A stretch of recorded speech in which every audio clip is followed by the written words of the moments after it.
بسم الله الرحمن الرحيم يا أيها المزمل قم الليل إلا قليلا نصفه أو انقص منه قليلا أو زد عليه ورتل القرآن ترتيلا إنا سنلقي عليك قولا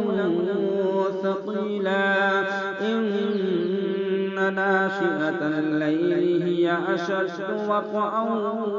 وأقوم قيلا إن لك في النهار سبحا طويلا واذكر اسم ربك وتبتل إليه تبتيلا رب المشرق والمغرب لا إله إلا هو فاتخذه وكيلا واصبر على ما يقولون واهجرهم هجرا جميلا وذرني والمكذبين أولي النعمة ومهلهم قليلا إن لدينا أنكالا وجحيما وطعاما ذا غصة وعذابا أليما يوم ترجف الأرض والجبال وكانت الجبال كثيبا مهيلا إنا أرسلنا إليكم رسولا شاهدا عليكم كما أرسلنا إلى فرعون رسولا فعصى فرعون الرسول فأخذناه أخذا وبيلا فكيف تتقون إن كفرتم يوما يجعل الولدان شيبا السماء منفطر به كان وعده مفعولا إن هذه تذكرة فمن شاء اتخذ إلى ربه سبيلا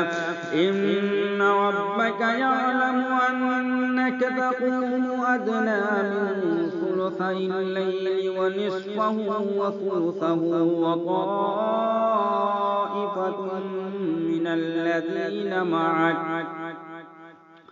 إن ربك يعلم أنك تقوم أدنى من ثلثي الليل ونصفه وثلثه وطائفة من الذين معك والله يقدر الليل والنهار علم أن لن تحصوه فتاب عليكم فاقرؤوا ما تيسر من القرآن علم أن سيكون منكم مرضى وآخرون يضربون في الأرض يبتغون من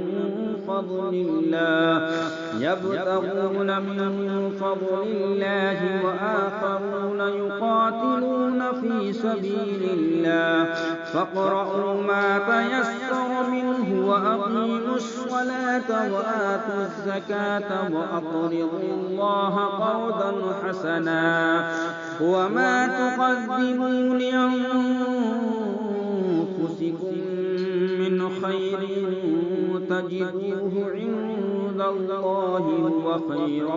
وأعظم أجرا واستغفروا الله